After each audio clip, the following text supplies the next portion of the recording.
Even beyond the borders of his own country, Dr. Anthony Fauci became a global figure in the fight against the COVID-19 pandemic. More than 3 decades earlier, he was also a leading public health official during the AIDS epidemic. But after a career that spans 50 years and includes advising 7 U.S. presidents, he is set to retire from public service. Dr. Fauci is director of the National Institute of Allergy and Infectious Diseases at the U.S. National Institutes of Health and chief medical advisor to the current occupant of the White House, Joe Biden. And he joins us now from Bethesda, Maryland. Dr. Fauci, glad you could make some time for us. How are you doing?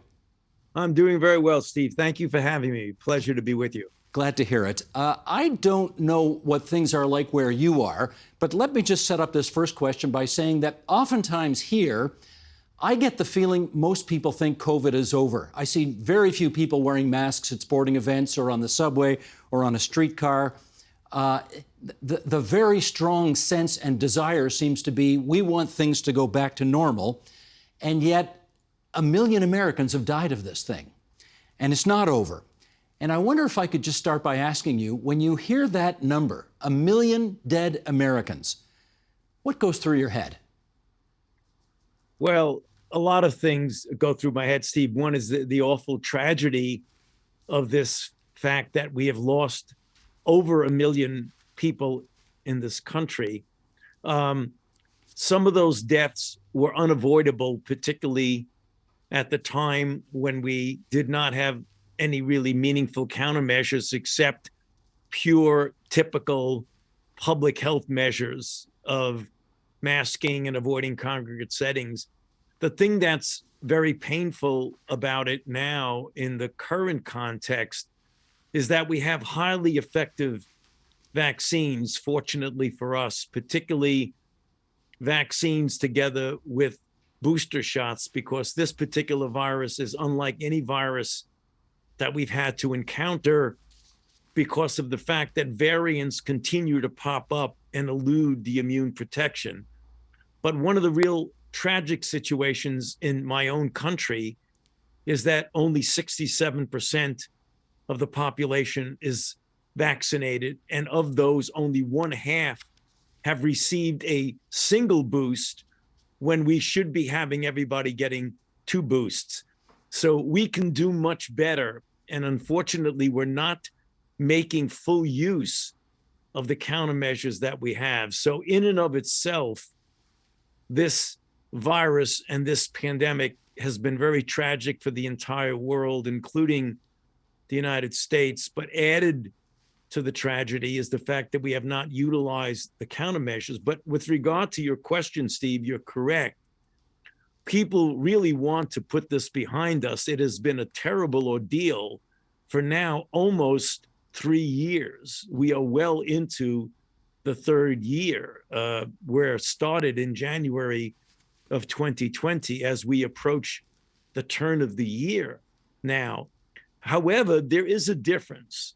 We are different now than what it was in the late winter, spring of 2020 when we had no countermeasures. I mean, there was a period of time here in the United States when we were having 800, 900,000 infections a day and over 3,000 deaths. It has gone dramatically down to now 300 to 400 deaths, but by no means think that is an acceptable number of deaths per day.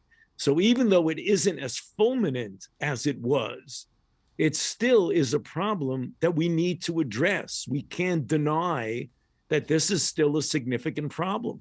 Let me follow up with a bit of a comparison between our two countries here, because I note that if you look at deaths per capita, the American death rate from COVID is 2.7 times higher than it is in Canada.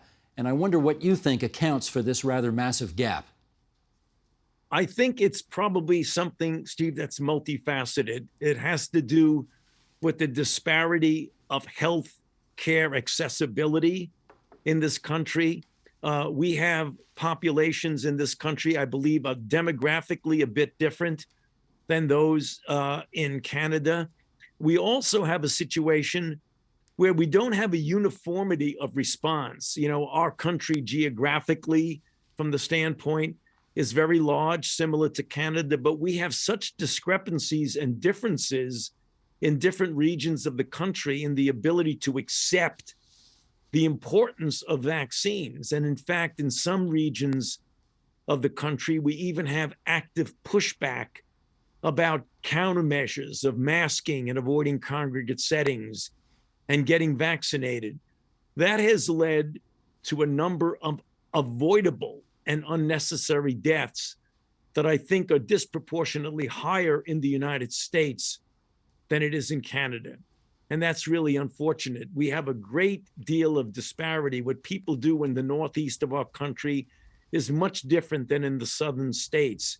And if you look at it based on the differences in ideology, which never should be the case, you should never have differences in the acceptance of fundamental, immutable public health principles purely based on the ideology of a particular region of the country. And we see that red states, which are predominantly Republican, have much less of a vaccination rate than blue states that are fundamentally Democratic. That should not be when you're dealing with public health issues. Well, let me put this suggestion to you, and you tell me what you think about it, and it is on the issue of vaccinations. It turns out, I'm one of them, I know you're one of them, a lot of people who got vaccinated got COVID anyway. And a lot of people who got vaccinated transmitted the disease to other people as well. And I'm wondering if, as you look back at it, and admittedly, hindsight's 20/20, do you have any regrets about the salesmanship used to convince people to get vaccinated? In other words, did you oversell them? Did you give people the sense that if they get vaccinated, they're sort of in the clear, when in fact, quite clearly, that has not been the case? Well, as you say, retrospectively, Steve, certainly, if you look back now, there has been understandably a misunderstanding about what a vaccine can do. The one thing that has been crystal clear, that the differences in severity of disease and death and hospitalization between vaccinated and unvaccinated people is profound. The likelihood of getting into a severe situation leading to hospitalization and deaths in an unvaccinated person is multi-fold higher than in a vaccinated person. Yet, there is a perception that vaccine will prevent you against infection, and that isn't the case. It does somewhat prevent you from getting infected, but not nearly as well as it does to prevent you from getting severe disease. So it's understandable how a person can say, well, I've been vaccinated and I've been boosted and I still got infected. So what you were telling me wasn't particularly true. I thought I was going to get protected against infection. When the real issue is that if you didn't get boosted, the likelihood that your infection, which likely was mild to moderate, might have put you in the hospital and might have killed you.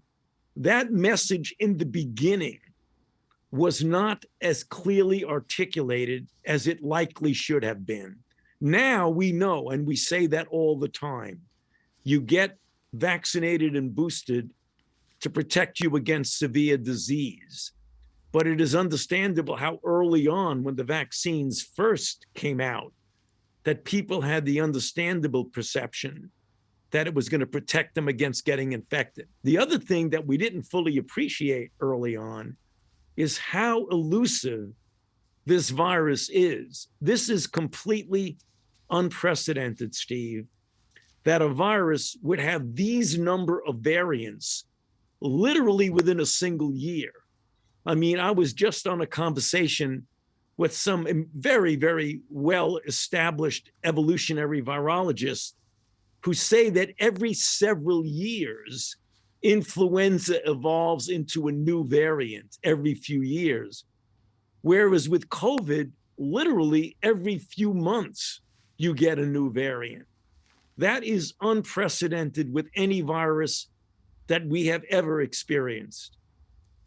I do want to ask you about some of the more bizarre elements related to all of this, and we've seen it in our country as well, where Theresa Tam, who essentially has your job in Canada, has been accused of all sorts of wild things, I won't go into chapter and verse of it here, but you've faced not only considerable admiration from people who appreciate your public service, but also, I think it's fair to say, unprecedented hate in your life as well. I mean, people have tried to kill you. The governor of Florida said you were some little elf who need to be chucked across the Potomac River.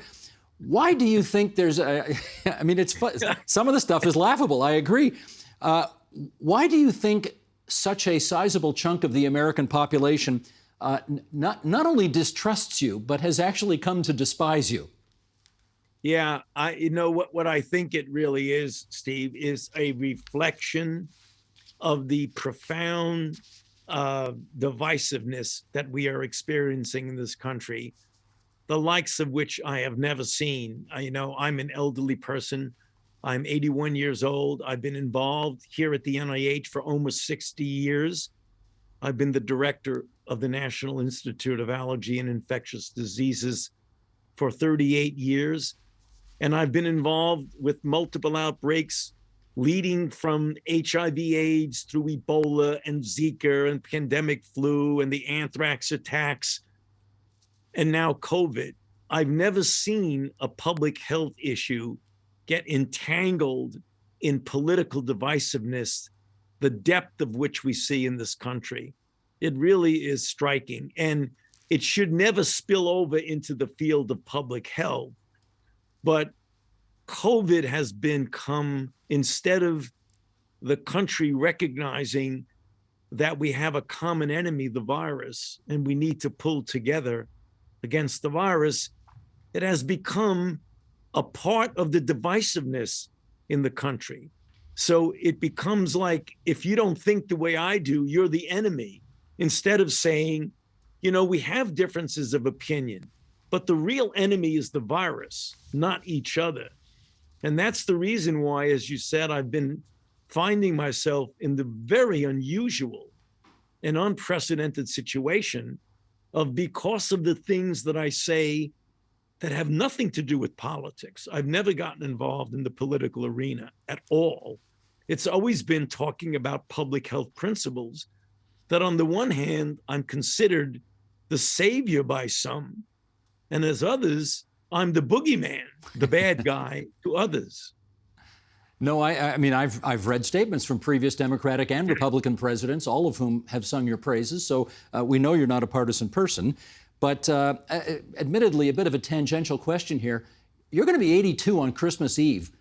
50 or 60 years ago, did you imagine you'd still be working well into your 80s? I never really thought about it in that regard. I was, always focused on what I was doing. I didn't look at it in a time frame. I'm fortunate that I'm still energetic and passionate and healthy. And I've been involved in some very, very important public health issues. So I don't look at it in a numerical situation with regard to age, more of how fit you are to do your job. And as long as I remain fit enough, and that's really one of the reasons, Steve, why I'm stepping down at this point. I still believe that I have a few years at least to do some of the things outside of the scope of the government that I think I can contribute to society by hopefully inspiring the younger generation of scientists and would-be scientists to consider a career in public health, to consider a career in public service. And I'd like to do that for the next few years. And that's really one of the reasons why I'm stepping down at the end of the year. We mentioned off the top, you have advised 7 American presidents. And let me ask you this, and this is really not meant to be a gotcha question. It's a very neutral, open-ended, lean question. When it comes to science and public health, which president, in your judgment, was the most knowledgeable and or open to taking advice? Well, Steve, as you might imagine, I'm not going to answer that question. How disappointing. Yeah, I'm sorry, Steve. I'd love to accommodate you, but I think it would be unfair in some respects, because the presidencies that I've been involved with, which are 7 of them, are often so influenced by the circumstances that are attendant to that time frame in which a person is president. And it really is very different from president to president. Does it, okay, since I struck out on that one, you're going to forgive me if I give it another shot, and that is, does it go without saying that we know who the least knowledgeable and least open to your advice was in the Oval Office? That speaks for itself. Yes. Okay. I think I sort of got you on the record there. Very good. All right, I understand. Let me ask you about, and again, I'm not trying to get you to give advice where it's unwelcome, but the fact is our federal government is said to be considering lifting our vaccine mandates at the borders, which means unvaccinated foreigners would be allowed to come to Canada and unvaxxed Canadians would no longer have to quarantine on arrival. Could you give us some advice on what you believe the advisability of that to be? You know, I always say, Stephen, I'm not trying to waffle on this, that, you know, each country, each region has to take into account what the conditions on the ground are in their country, what would be acceptable from a practical standpoint for what the country needs for so many reasons. So I have always, not just for Canada, but for any country, refrained from trying to outguess the public health and political officials of any given country. The one thing I do know is that Canada has really, really good public health officials. I've dealt with them for decades and decades. Okay, maybe you could follow up on that because needless to say, our public health officials, some of them have become superstars, some of them have become pariahs. What do you think makes them good? You know, I think sticking fundamentally to core public health principles and advising on the basis of what data and evidence and facts are. Okay. Can you tell us at this stage of the game, and as you point out, we're in the third year of COVID right now, do you yet know, to your satisfaction, what the best operating theory is on how COVID started in the first place? Well, you have to keep an open mind that one can say, could it have been a lab leak? Could it have been a natural evolution? At the same time, you keep an open mind, you look at what very experienced evolutionary virologists think from throughout the world. And the overwhelming opinion is that although everyone keeps an open mind, it is much more likely that this is a natural occurrence of jumping from an animal reservoir, very likely in the environment of the wet market in Wuhan, to humans in a natural occurrence. And I think that is very, very clearly articulated by one of your own very experienced and very competent scientists, Dr. Angela Rasmussen, who says that very, very clearly. And she is not alone.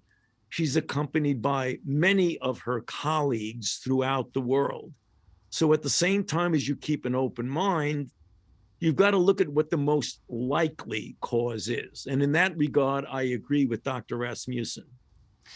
Is there any part of you that thinks that the Chinese developed this in a lab, something went wrong, and it leaked?